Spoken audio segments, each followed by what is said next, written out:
thanks very much for coming to the session here today. As you know, what we're going to be talking about in regards to email and social, it's not just the size of your list, it's what you do with it. I had prepared a very innuendo-laden, full of bad puns and just stuff that was an R-rated version. They told me I was speaking 11:30 a.m. instead of 11:30 p.m., so I cleaned it all up. I made this very PG.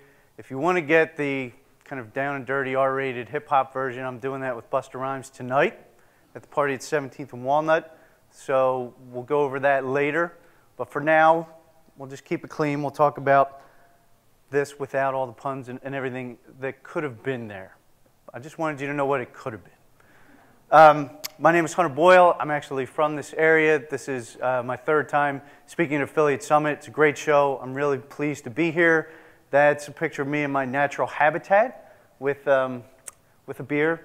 And the good beer and the bad jokes, as I mentioned, will be ironing out of this one. But I've been working with email since the late 90s, from content and newsletter types of email publishing to sales-based email publishing as well. I do the affiliate newsletter for Aweber. We are an email service provider, so email is our business. That's why I'm here today talking with you about this topic. And just so you know, I've approached this topic this way because having spoken at Affiliate Summit a couple of other times on list building and the idea of growing your email list by 2, 3, 4 times over and how you can use that to grow your ROI, it's really an important topic, but I started to think about what we could learn that's a little bit different and what we could focus on. And I thought about case studies and things that I've done. And a few years ago, when I was with 1-800-hotels.com, we took the email that we had, which was using a format that had been around for about a year or so before I got there. We made some very significant changes to the weekly sales newsletter email. And within 1 month, we got a 575% sales gain out of that email, right? The list size over the course of that month had not grown dramatically. You know what I mean? The list was maybe about 1,000 more or so than it had been before, but a 575% sales gain from that same size list really got me thinking about, you know what, we talk about list building and getting to 5,000, 10,000, 20,000, 70,000, things like that.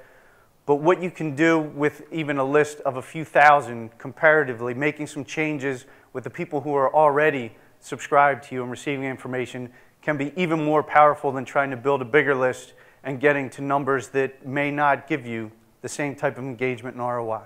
So with that in mind, what we're going to talk about here today is not just thinking about lists as a whole bunch of leads, right? A whole bunch of names, a whole bunch of prospects, opens, clicks, things like that. We're going to think about the people who are on our email lists as people, right? People that we can engage with, that we can use email as a channel to build relationships with them and use those relationships to help grow our business, whether that's sales, whether it's lead gen. How many of you are using email as a direct sales channel here? All right, so few. How many of you are using it more to generate leads and to kind of convert them in business in other ways? Okay, it's about half and half. And maybe, how many of you are using it both ways? Great. What's up? Or not at all. Who's not using email at all? You and you. Great. By the end of this hour, I think we're probably going to have you guys all set. You're going to have no questions, no worries. This is going to take care of everything you need. So basically, if you're using email for these different purposes, you're going to find in these examples that we're going to look at in some of these case studies, you will absolutely find ideas that you can take away and apply to what you are doing with your own program. My goal here today, and they've asked me to remind you to please fill out the feedback forms at the end of the session, right? My goal today is that you take away at least 2 to 3 ideas that you can apply immediately to your own email programs. It may not double your list, but if you can find some tests and some ideas and some things that you can take back and use to improve the ROI in your email and start really using it as a relationship channel, then I feel like I've won here today. And in which case, you can give me a great speaker rating, and I'll be happy to bribe you with some socks, some cool Aweber socks, things like that. Yeah, I'm not above that, don't worry. Relationship builders, right? Think about the things that are important to us in our own relationships as people, right? We'll take email off the table slightly for a minute, right? And think about the relationships that we have, people that we want to do business with, right? Two things that are a constant. There are many, but the two that I really want to focus on here are trust and authority, right? Particularly, how many of you here are really excited about checking your email every morning? Yeah? All right, excellent. Some of you are just bullshitting me, I'm sure of that. But that's fine, I got you. These days, email is just such a, it's such a hassle for many people because we've been worn down over time. The reason social gets so much attention is because it's personal, right? It's one-to-one. Our friends, we have relationships there, people we know, people we trust. In email, over the years, it's just kind of been, it's been downgraded. There's been spam, there's stuff that's irrelevant, there's things that we get that we don't really care about, there's, oversending, things like that. What sort of cuts through that and makes the emails that we care about reading and seeing and that we look forward to receiving are their senders that we trust, right? It's authority, it's credible, it's valuable, and those types of factors are ones that, regardless of the size of your list, you need to make sure those are the key factors in whatever you're doing with email, right? With your content, with your flow, and here's a great example right here. Since we're at a conference right now, and I'm sorry if you can't read this all the way in the back, what you need to know about this is a follow-up email that was sent after a conference. Everybody here, I'm sure, is familiar with the oops email concept. Hey, we screwed up, sorry. Oops emails sometimes get good open rates, they're fun. This oops email, not so great. And the sender of this email actually sent it out there by accident after an event, and it made the rounds on social media. If you can't read it, because I know it's a little bit blurry, basically just says, hello, thanks for stopping by our booth. We enjoy visiting with you, and blah, blah. We want to offer you one of the following items, blah, blah, blah, blah, blah, blah. Come learn more about our products on our website. Thanks, Jen. Jen is not here today, right? Please? All right, good. I think Jen is going to kill me if she finds out that this is here again, but since it was already on social, I didn't break the news. I just caught it, and I wanted to share it because it's an important lesson. This is an email that goes out regularly from people like us, right? Whether you're in an agency, whether you're in a company, whether you're in a small shop or a big shop, this is very much how post-event emails get created, right? It's a template, but the template actually demonstrates the thinking behind how we are approaching email, right? Compare that to this email right here. How many of you guys shop at fab.com or know fab.com? All right, just a few. How many of you have actually seen this email before? Anybody? No? All right. This email came from a great story on the Next Web. I don't shop at Fab all that often. Almost never is actually the truth. So this email, you can see, all right, we heard you loud and clear. We noticed that you haven't opened our Sunday through Thursday evening sales emails in a while, so we've gone ahead and opted you out of them. The last thing we want is to clutter your inbox. Click here to opt back in or to customize your email preferences even further, right? This is from a large e-commerce site. Their list is huge. It's much larger, I'm going to go out on a limb and say, than the list from the digital agency that we saw before, right? Here's the ironic thing.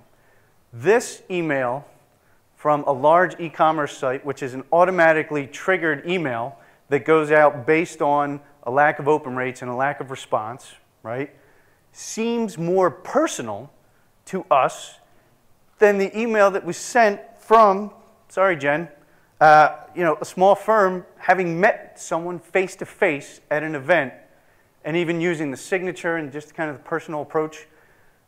This is one that has people so excited. They actually get a good response. People opting back in and changing their preferences. We know how hard it can be for subscribers to actually set their preferences sometimes. This email freaked a lot of marketers out when they saw it. They're like, are you kidding? They actually opted them out first and then let them come back in? Yeah, they're still doing it, right? So they're not going to keep doing it if it's not working, right? This is trust building at its finest. These are two examples, one that pushes people away and one that takes people and gets them even more engaged and gets them to stick around the list, to come back in, and they create a remarkable experience, right? Regardless of list size, this is a great example of using content and using the thought process of your readers, your subscribers, your audience, your customers to help build that engagement and that trust. So I'm going to break that concept down into just three main factors to try and focus on today. And the first is that what's in it for me, right?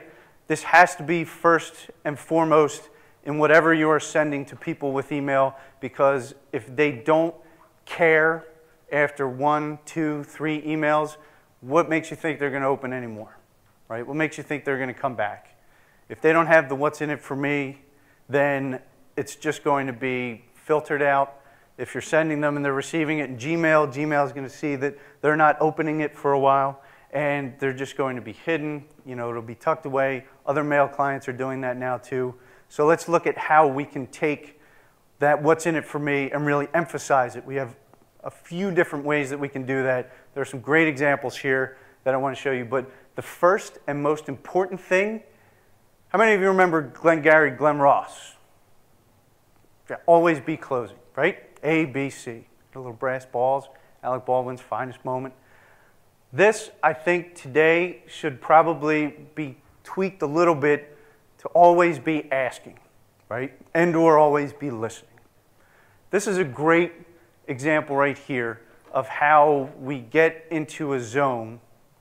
We think we know, 76% of marketers think they know what their consumers want, but only 34% are actually asking what they want, right?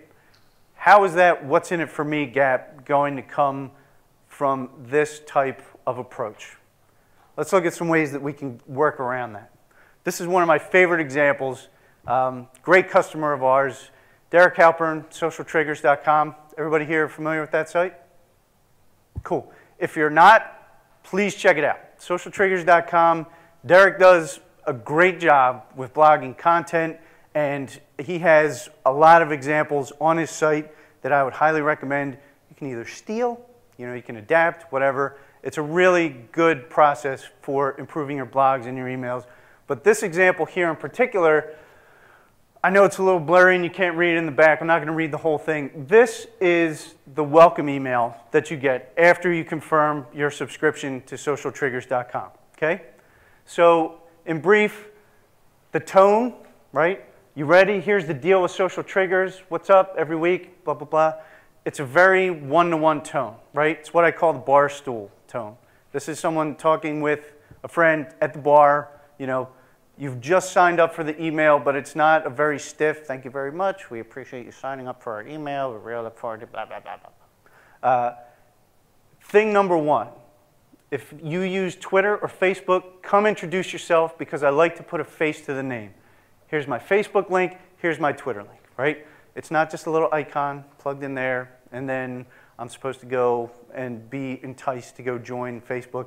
He sets it up, right? He sets up and tees up that next level relationship on social media, right? You're on my email list. You want to probably hear about what we're doing socially. It's a very personal approach, right?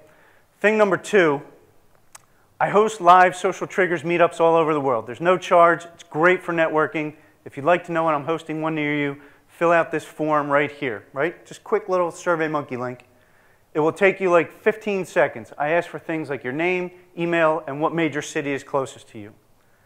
Right? Sounds very simple. But the fourth question, the one that he doesn't mention on that, which is really, for me, the best part, is this. Question number 4 on that survey, tell me a little bit about yourself. What type of business do you run? What company do you work for? What's the one thing you think I should know about you? It's really a very simple question, right? It's the kind that we would ask at a networking event like this or at a bar when we're talking, meeting somebody, right? Getting to know someone, building that relationship, right? He has gotten so many thousands of responses to this survey, you know, this particularly question number 4, right? He's been able to use that as the list has, this list has more than tripled in a little while, right? And there's a reason for that. It's good content, right? It's not just a trick, it's not just a giveaway, right? It's the content itself, it's the relationship part. So when you get this type of information from your readers early on, think about what you can do with that.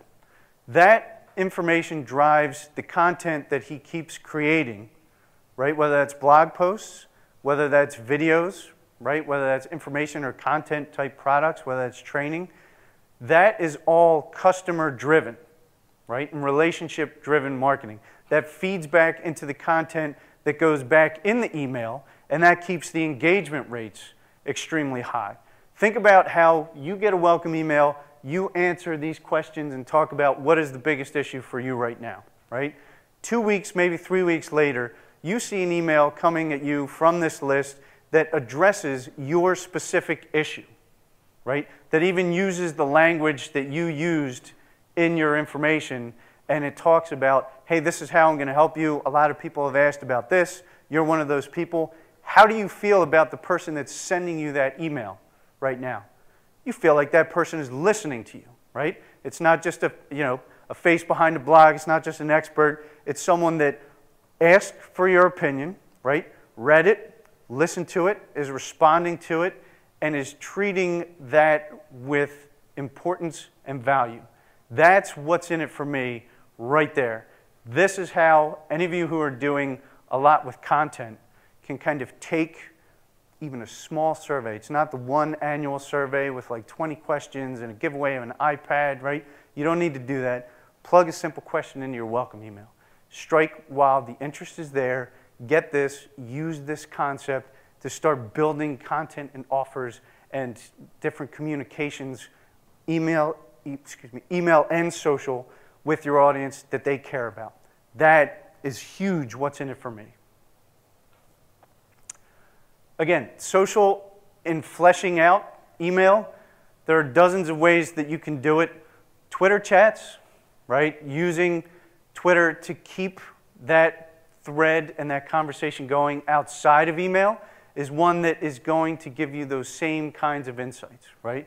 If you pair that with that survey question idea, you can get a lot of different additional insights from people.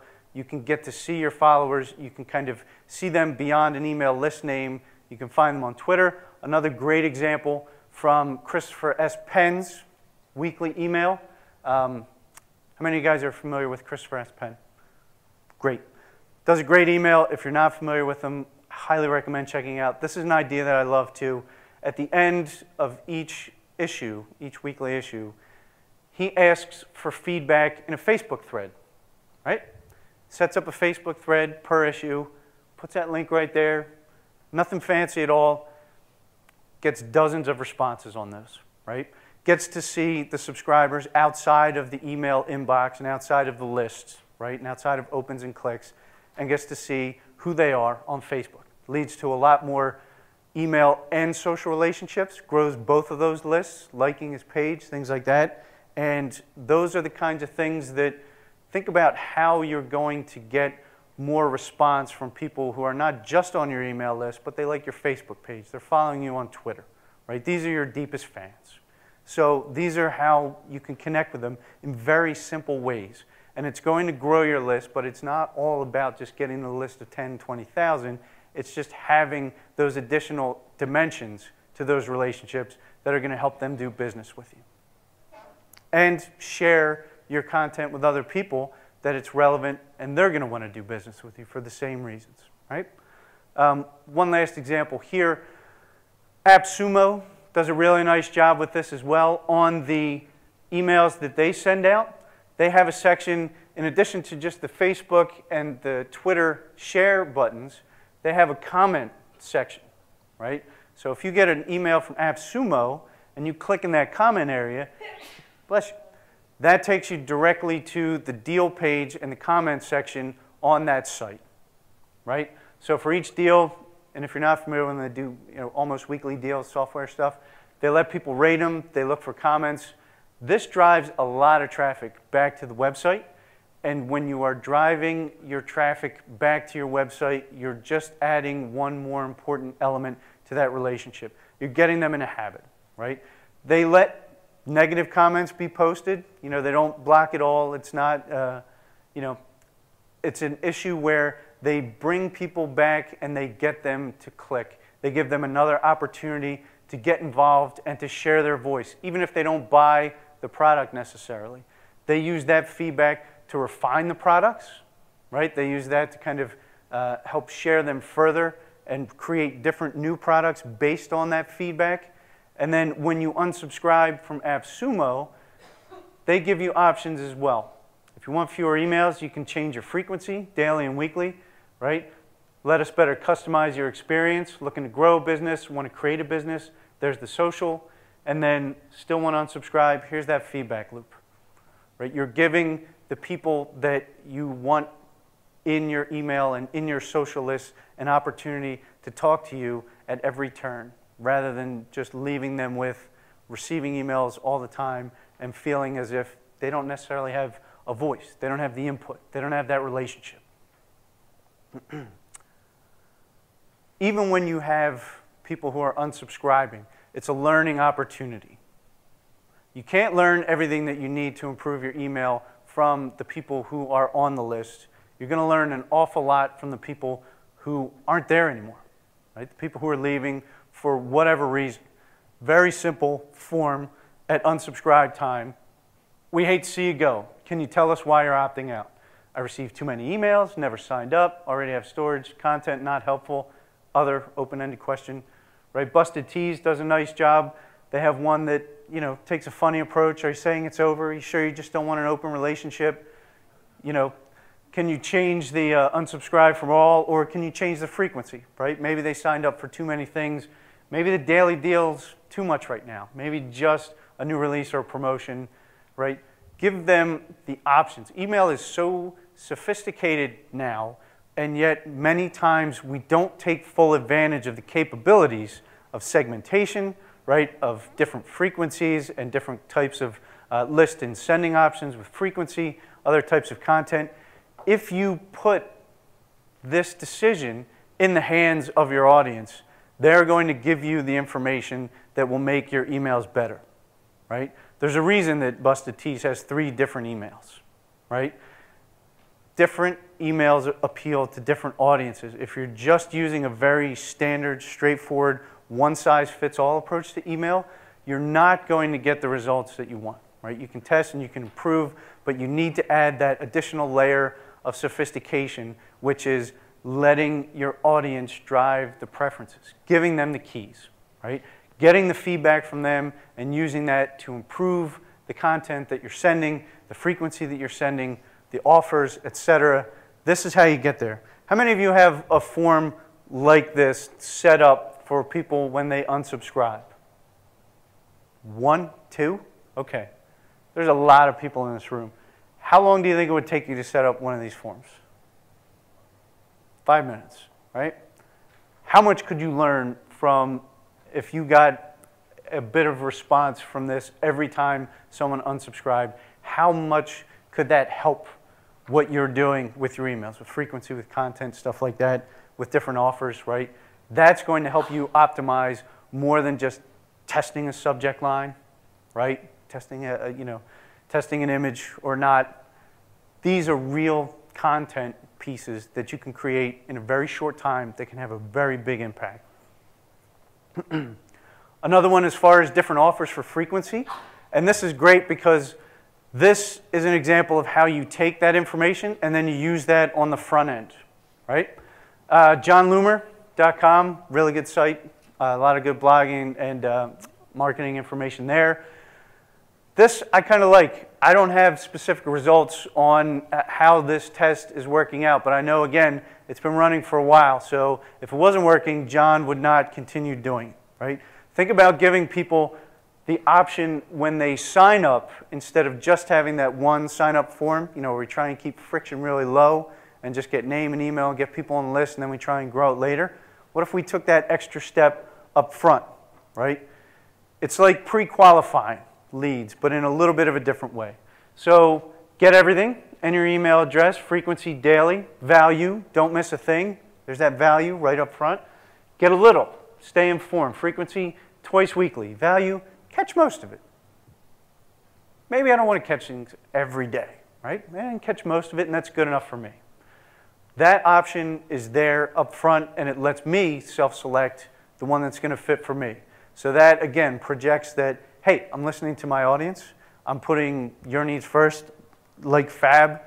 The last thing we want to do is clutter your inbox, right? Summer Tomato, another good example, does 3 different options, right? Puts them all out there. Monthly newsletter, email articles, RSS feed. How many of us really enjoy going to a restaurant and there's one option on the menu? You get a menu and there's one choice on there. Here you go. Thanks. Is that going to work for you? No. These options up front are going to help with engagement, right? You're going to actually be able to see differences between the lists and how they respond, and you can take that information as well, analyze that, and use it either back and forth or to change some of the things you're doing with overall content on your site. Does that make sense? Cool. Speaking of insights, this is an example here. This shows when you kind of break down the differences between what people want and what they don't want, and what they tell you they want as it applies to response a little bit differently. We took a look at some of our top newsletter issues. We took a series of 10 from a monthly newsletter, and we looked at the content pieces that resonated the most in the top 5 issues. Out of those 5, ebook guides and webinars, the average response was over 20% open rate, close to 4% click rate. Not amazing, but pretty standard, pretty average. Between 20 and 25% is a fairly good open rate these days for most emails. On the bottom 5, we found almost all webinars, and the response rate was under 18% as far as opens and just over 1.1% click rate. So that's a difference of 14% more opens and 72% more click rates. What do you think we did with that information? We started putting a lot more of this type of content in the emails, and we started putting a lot less of this content in the emails, right? Those rates have been maintained after making that switch and changing the content. We're seeing greater engagement on that list. This is the way that you kind of take the data and the insights that you have and use them to create stronger results, right? It's all about taking a look at what you have and letting your readers, your audience, take the keys and drive. Any questions on that concept before I jump into value and quality? By the way, there is a microphone here in case we do have questions. And after this third factor, I have a couple of questions for you guys. I want to try and turn it over and make it very interactive, because I would be an idiot if I stood up here talking about how you need to listen to your audience for the whole time, and I did not do that same thing. So we're going to do that after the third factor. But right now, providing value and quality, you know, we've looked at some of those examples already.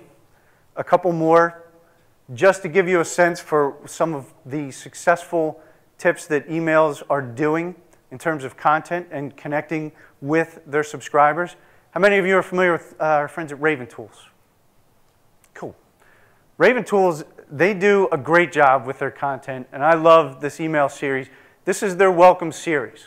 When you get a free trial of Raven Tools SEO software, you will get this series automatically. How many of you use an autoresponder series? Just real quick interjection. Excellent. Great. So you already know the benefits and the value of doing that. For those of you who aren't familiar with it, it's just a very simple way to take 3, 5, 7, you can have any number of messages.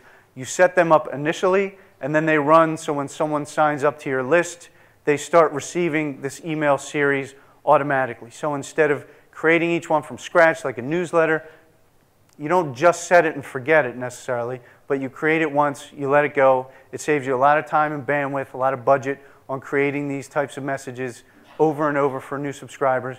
This is one of my favorite examples because, and I know that you can't read this, right in the subject line, Step 4, build reports in minutes, not hours. This is the 4th email in a 5-part series. Here's the intro copy. Isn't it exciting? By this 4th lesson in our 5-part series, we hope you're really seeing how Raven can save you time and make you money. Boom. There's more what's in it for me right off the bat. Look at that formula. Results plus reports equals success. This is talking to me about how I am going to save time and I'm going to make money, not all about Raven, Raven, Raven, even though it is their product and it's introducing us to using it, right? Content mix. Watch what Raven reports can do for you. Videos, right? Report guides, right? This, step 1, 2, 3, 4, 5, gives you a sense of where you are. So if you miss an email or two, if you need to skip back and go to one, you can get back to it very easily. It helps set the expectations. It guides the reader along, and it brings you into using the product. And it does so in a very effective way because they put you first. There's that what's in it for me again, right? AppSumo, I use this example as well. This is something that really stood out for me. I think it was about, at some point last year, yeah, October 2012. They were getting a little bit overzealous with some of their deals. Some of them sucked. The comments box that we saw, a lot of people were giving feedback on some of those products, and they felt that, you know what, they were pretty shoddy. And this was the great part. They sent out this email, and it had that same kind of arm around the shoulder at the bar stool tone, right? Over the past 10 months, we got distracted with growing a business by putting out too many deals, too fast, not cool. Gone are the days of overzealous copy, products that are just okay, and a site we stop checking religiously. From now on, we will only promote products to you that we're fully proud of as a team, ones you'll be excited to share with your friends.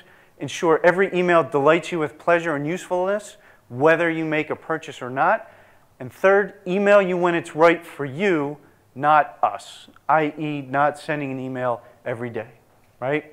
We will do our part to help you kick more ass at your job and ultimately enjoy your life to the fullest, right? This is the kind of tone, it doesn't work for everybody, right? I'm not going to tell you that everybody in this room, you right there, you might not like this tone. I don't know.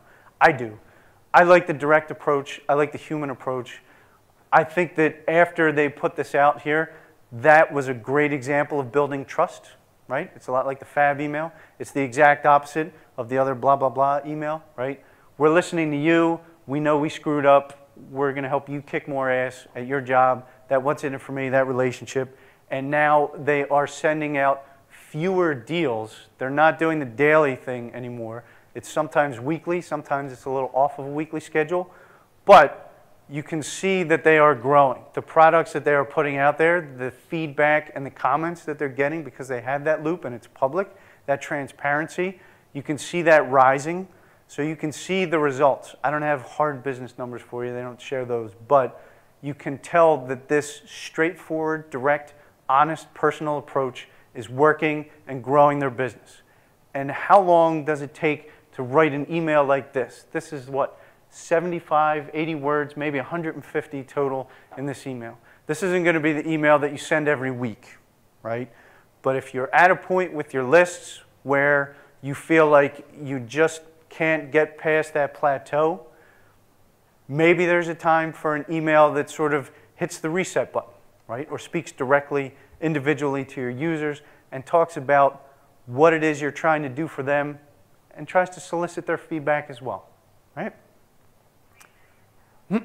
So this, just by the way, they close the loop with a request for a response, not a survey, but a direct email, right? What is one product you'd love to see? Let me know. And opening that feedback loop, that customer feedback or that prospect feedback is what really makes a difference there. This one, this is very straightforward. This is just a simple new incentive or a VIP offer. This is one of our customers, Nikki and Stitches, local Philly crafts, she's on Craft Wars, does a great job. Email list has grown insanely thanks to a Lightbox pop-in form or pop-over form. She's got almost 1,400% more signups. This session is not about list building. This session is just about what you do with your emails, setting expectations right away. This gift comes to you free in your first welcome email. It's a free printable right off the bat, right? It's not revolutionary, but it's not something that everyone takes advantage of. And to have that kind of surprise free appear is even a little bit different in terms of how users respond to that than putting the free offer out there on the form. I'm not saying you do one or the other. It's definitely worth testing. But having these, wow moments, these little surprises, things like that, helps a lot with your users. It builds that credibility, and it builds that trust, and it builds that engagement. Another one, the Lingerie Addict. After you sign up for them, don't ask me about why. Hi, Hunter, I'm a very important lingerie addict. Save 15% at Kiss Me Deadly with the code Feed My Addiction right there. That, again, is just another kind of surprise gift. You sign up for that list, you find out that, you open your email, and then you go, oh, well, this is great. The first email I get from them is a nice coupon, nice discount, nice special offer. What am I not going to look for those in the future, right? Those are the emails you want to stay with, you want to get, and you want to keep receiving. Any questions on those examples so far? This one I want to give you a really strong case study that I personally love. It's one of my favorites. How many of you guys know Copyblogger? Good. If you don't know Copyblogger, you have to check out the site. This is a brief overview of their Internet Marketing for Smart People autoresponder series, right? 20-part series, very quickly. Free course, ongoing email newsletter. A lot of you probably have kind of a similar model with courses, right, or an email newsletter that helps with training, gets people on board with your products or your content. This is a model that I can't recommend highly enough. If you haven't signed up for this just to learn from it, check it out, please do. Over 97,000 smart people on that list. That list doubled in the first year. There's a reason why, and we'll look at it right now. Clear expectations right from the beginning, right? This is the process. Here's the page. Here's a sign-up form, right? You get this on the confirmation page on the website, the landing page, after you put your email in there. You're almost there. One more thing. Thanks for signing up. Check your email, right? Add news to your list of safe senders. Click the link. Here's the confirmation, right? Confirm your subscription. And then boom. You confirm it. Here's the landing page here. You're all set. Look for the first message in your inbox in the next few minutes. Meanwhile, click here to follow Copyblogger on Twitter. Boom. Adding that social element, right? Building that relationship in a couple ways right from the very beginning. This isn't revolutionary. You can make your welcome confirmation email and landing page look like this in a minute and a half. But when you get the first issue, right, here's what you start to see. They give you that number one. They set those expectations. Here again is the tone. It's real, it's direct, it's personal. Hey, really good to see you here. Thanks for joining us. Before we get started, I'd like to talk a little bit about what this newsletter is and isn't.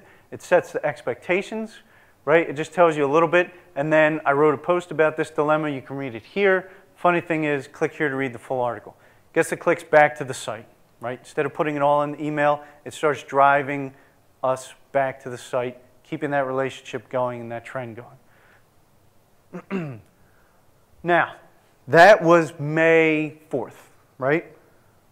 August 1st, so just over about 2 months, is when you get the offer, right? The ultimate deal on Premise.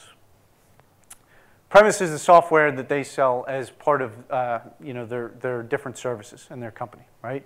But by this time, right, I've already received several issues of content that have been helping me for free, right? With the internet marketing topics, really good content. It's been driving me back to the site. It's been building trust and authority and credibility with me for 2 months now. And now, here's the offer, right? This email itself, this part of that series from this autoresponder series, is responsible for almost 50% of the first week sales of their software and almost 80% of one of their training and membership products, a paid product that's separate than this one, right? And over the course of 1 year, the quality of that information doubled that list to 97,000, right? You've got list growth, you've got more leads, you've got relationships, you've got direct sales impact from a 20-part email series that was set up in a welcome series fashion, so it wasn't being cranked out every day necessarily. And this is a huge way, it's a great example of how that relationship that starts with free, giving value, that what's in it for me up front, can make a major sales impact as well as build the list itself. So it kills two very big birds with one stone, right? And again, always be asking and listening. After that, at the end of the series, here it is. Can you do me a favor? I'd love to find out how this is helping you market and grow your business. If you have a time, just click reply to this message and answer one or more of the following questions. Give a few details, that would be even better. How has internet marketing for smart people helped make your marketing better? Can you describe a technique you read about that you applied? What was the result? What topics would you like to see us write more about? Would you recommend us to a friend? If so, why? Closing that feedback loop, right? The Derek Halpern example, the survey examples, this the AppSumo example, these are consistent factors in lists that are getting people engaged, keeping them, building relationships, and driving results. This is why they ask. It's a conversation. It's not just one way, right? We keep it going in a couple ways. The Twitter, the social interactions, things like that, it all fleshes out and makes for a very engaged audience. Any questions on those examples before we dive into factor 3 real fast? This one is really quick and really simple, actually. As far as credibility goes, there are ways to get it. Building up your own audience can obviously take a lot of time, and getting to the point where you are building not just a list of a certain number, but an audience where you're getting attention, where you're getting traffic, things like that, beyond SEO, where you're getting them referred from people because they're excited about sharing your content, can take a lot of time. There is a shortcut. It's not an easy way, and you can't get there by sucking. You need to be paying attention to really high quality content and doing the things that we're talking about, paying attention to your audience. But if you're doing those things, you open up an opportunity for yourself to do partner type content, right? And expand your own visibility in your own site and your own content with other influencers, right? This is an example just from Think Traffic.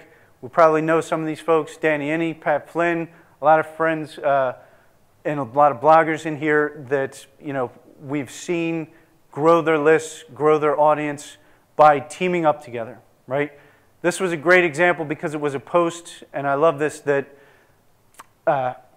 for this post I sat down, and for each and every one of the 35 people featured in that post, I did in-depth research on what they were currently working on and what they were up to next, as opposed to just linking to 100 people hoping that they'll notice you, right?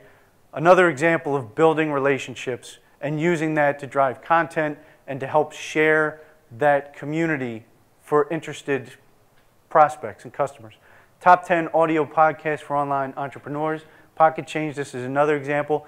These are the types of joint content ideas that can feed your email. When you're creating these, when you're sharing these, they are going out to the other people's lists as well. So if you're creating a joint podcast, or you're working with Amy Porterfield, right, or Pat Flynn, or Derek Halpern, and you're building that content in a credible way, you're using what the audience tells you you need, that's going to give you this exposure to another audience with credibility. That's going to lead to a much bigger audience for you. SEO Moz is another great example. This is not something that everyone can do right off the bat, but I use it to show the power of how listening to your audience can really help build your own audience. Everyone here is familiar probably with the SEO Moz company, or well, they've changed it now obviously to Moz, but and the Yumas Blog, which was their community-driven blog. Bloggers post to Yumas. The best ones get voted up. The best ones that are voted up at the top of the Yumas Blog make it to the SEO Moz Blog. Another great example of engaging your community, not just talking to them or at them, but talking with them, facilitating those conversations, and using that to drive the content that's going to grow your audience. One last case study here before we jump into the 3 things that I have for you guys. This is 60-Second Marketer, my friend Jamie Turner. How many of you guys are familiar with 60-Second Marketer? All right, great, not that many. Good. Now you can go get familiar with 60-Second Marketer. It's a great email, and the reason that I point this one out here specifically, he does a great job of engaging his audience and other influencers. He puts together a post like the 25 top social media tips from the community. He puts that Google Drive or Google Doc out there and solicits comments. But this isn't so much about that as it is what happened that really, I think, hopefully will drive the point home about list size, right? Jamie was switching from another email service provider to our service last year. He sent out 2 emails notifying his subscribers on the other list that they needed to confirm their opt-in to stay on the list and keep receiving the email as he was going to switch, right? We did a test here as sort of a reactivation, re-engagement campaign because his list was initially over 8,000 and his rates of engagement were pretty low, right? Imagine how great he felt when, after he switched over, those that had not confirmed or reconfirmed opt-in dropped that list from over 8,000 to just over 2,000. He was already bald, so he couldn't pull out his hair anymore, but you can imagine the steam coming out of his head. And for a little while there, first week or so, he was freaking out. He was like, what the hell did I do to my list? Why have I gone, from this great number to this number? And what the hell? What happens now? You know what happened? The engagement was actually steady. So the 1,000 people that had been opening his emails regularly before were still opening his emails now, right? But what that means, when you take the list size out of the equation, right, was that his rates and percentages actually looked much better, right? And that's pretty obvious. But if you're going from 8,000 to 2,500, but your core audience is still with you and still opening, that's actually meaning that you've got some very impressive open rates and click rates. You just didn't know them because you had all this dead weight on your list that you were paying for, and they weren't getting your email anyway. You weren't paying attention to bounces, things like that, right? Since that time, just over a year, that list is now doubled, right? That's over 5,000. And that is a double confirmed opt-in list that's now over 5,000, right? So what that means is, as that list has gone from 2,500 back up to 5,000, those open rates are staying steady as well, right? So now he went from a list of 8,250, right, which had a much lower open rate, probably around 20-some% maybe before.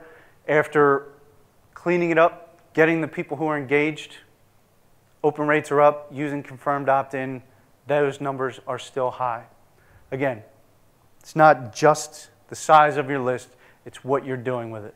And if, list hygiene is not a sexy topic, right? I'm not going to stand up here and tell people how awesome it is to scrub your lists and do all that stuff. But quite frankly, it has some huge benefits, right? If there are people who are on your list that aren't paying any attention, right, and they just don't care, why do you have them?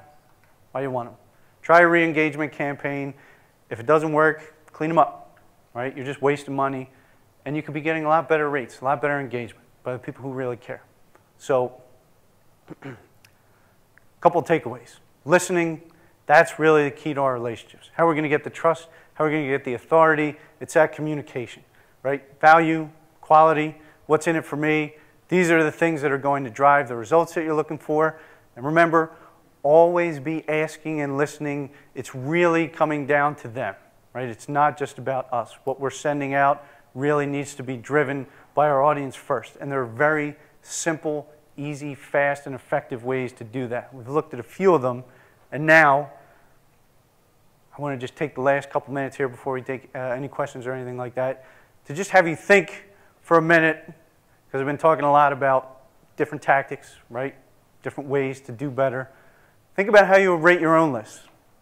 On a scale of 1 to 5, 5 being the best, really strong open rates, right? Engagement rates, sales, conversion rates, things like that, to a 1, right? Very low. Let's use Jamie's as an example. He's not here, right? He's not going to hurt me. You know, list of over 8,000, but a very small percentage were actually responding. Think about how your list really rates.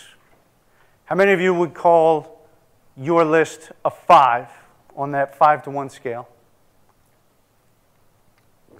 That's good. Everybody feels there's room for improvement. That's nice. 4? You got any 4s out there? Yeah, 4? All right, good for you. I'm not going to challenge you. I'm sure you probably are. 3s? Okay, a couple little 3s. How many of you are thinking you're in the 1 to 2 range? Holy smokes. All right, well. How many of you in that range think that you will have a few ideas here that you've taken today that will help you move the needle? Sweet. I love you guys. I need more socks. So then think about which areas need the most improvement, right? What area in terms of your list and some of the things that we looked at today in relationship builders, what could you improve the most? What do you think? I'm calling you out. Create a list? All right, well, hey, yeah, that's step 1. Perfect. Good times. How about you? Instead of having a re-engagement campaign, send like a 6-month file, a 9-month file, and they have like such low engagement that I can see the benefit in also cutting that list off. Perfect. Anybody else? Just shout one out if you have them. Yeah. Relationship building and doing a better job at driving them down that funnel where I can build a relationship sooner, giving them an offer after I provide value. Perfect. Relationships, value, providing the offer later for anybody that didn't hear that. And then the last question that I just want you to think about what 3 tests you might want to run next, right? We've looked at some really simple, straightforward, quick to create examples, right? Tests that you can run content-wise, however you're kind of creating the feedback loops, right? Either that social integration or something along the lines of that exit survey or the welcome survey. There are about 8 or 9 different examples that we looked at that will take you literally minutes to create, but can have a huge impact on the response rate that you get for your campaigns. And you know, no matter what you're sending, if it's sales emails, again, if it's kind of a newsletter and a content-based thing, there are so many more things that you can test beyond what we usually do.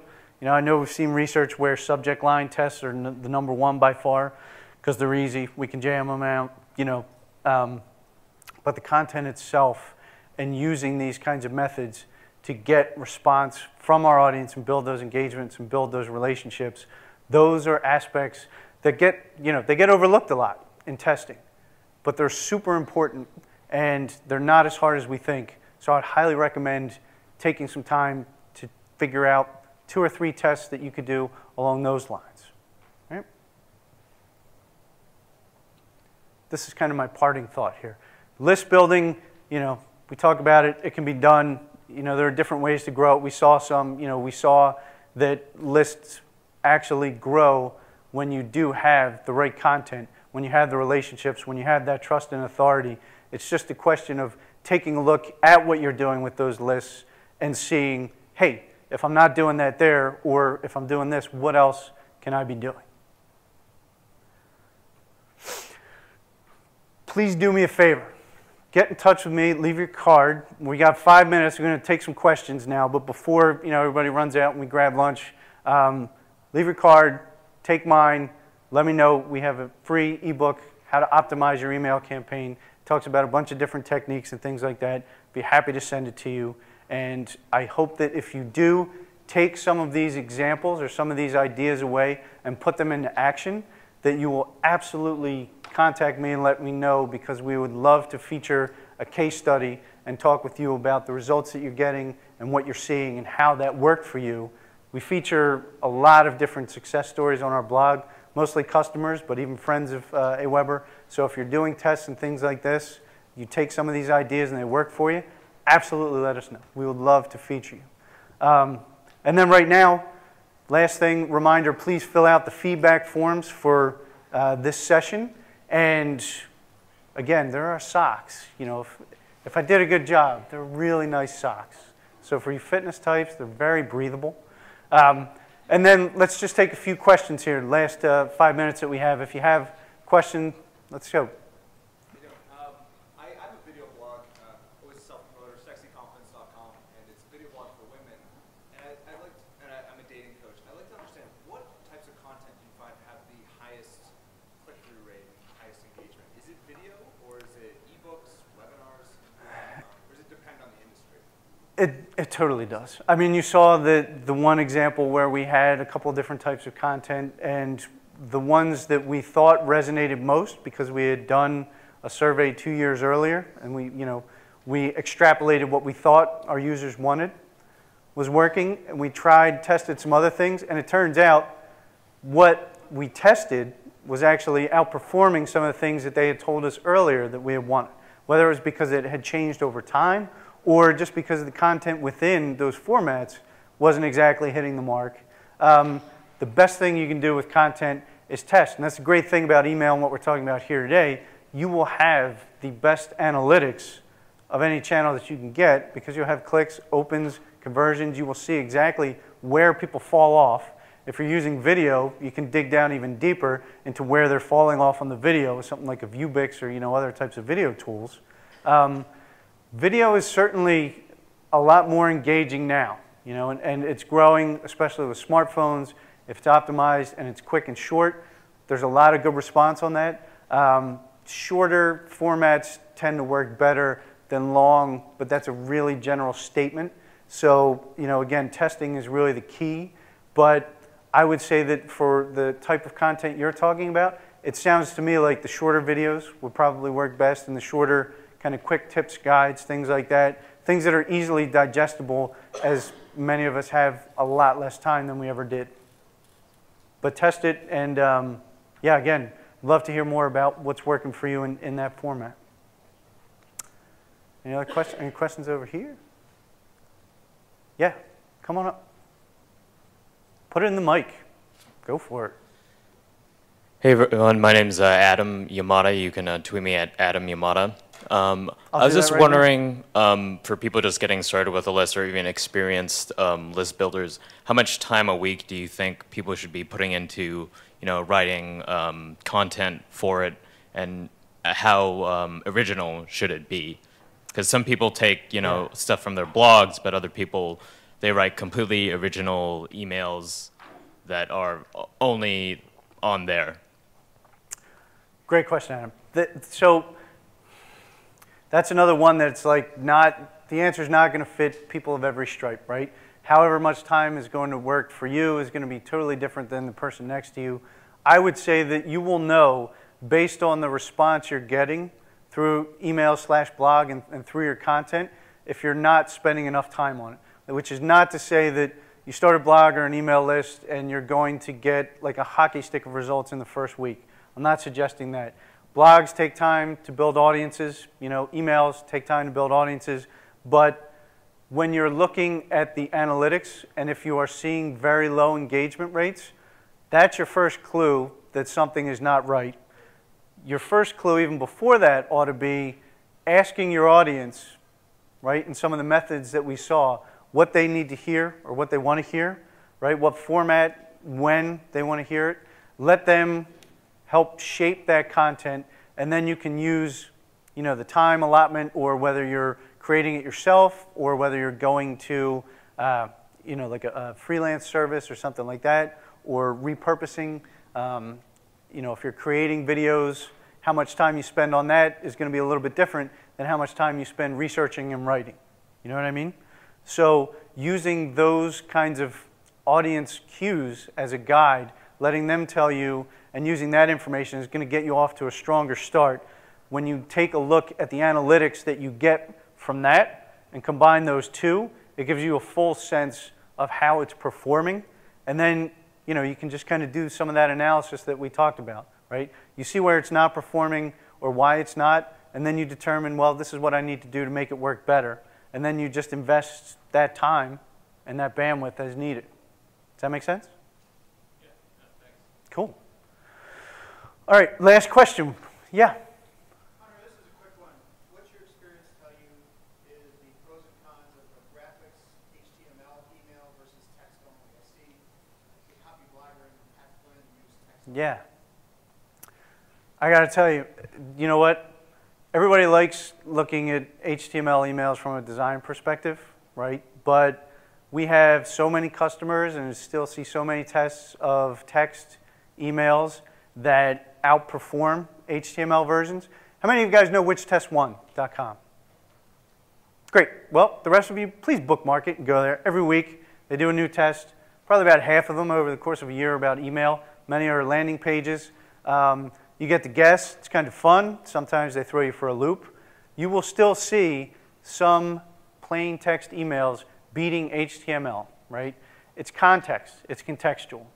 I get emails that are plain text that convert. I get ones that are HTML that look better. It's all over the map. It really is. It really comes down to your own specific product or service, your list and your format and your content. This, again, all comes back to testing. Next time, I'll probably do a session on testing and taking these that one step further. But that question on 3 tests that you like to run next, that's always a good one, because so many people have been surprised by, as I like to call it, sometimes ugly wins. It does, right? So definitely, if you're considering one versus the other, test it and see which works for you, and I'll recommend that to anybody else as well. Don't just discount plain text emails. They actually work very, very well for a lot of different types of businesses at this time. So, plus they're even easier, than HTML too. So it'll save you time if you get good response. Then it's a win-win. You don't need a whole separate design. So it's a good way to go. With that, thank you very much. Please fill out the feedback forms and visit us upstairs in the exhibit booth. And come talk if you have any questions. I'm going to be around for today and tomorrow.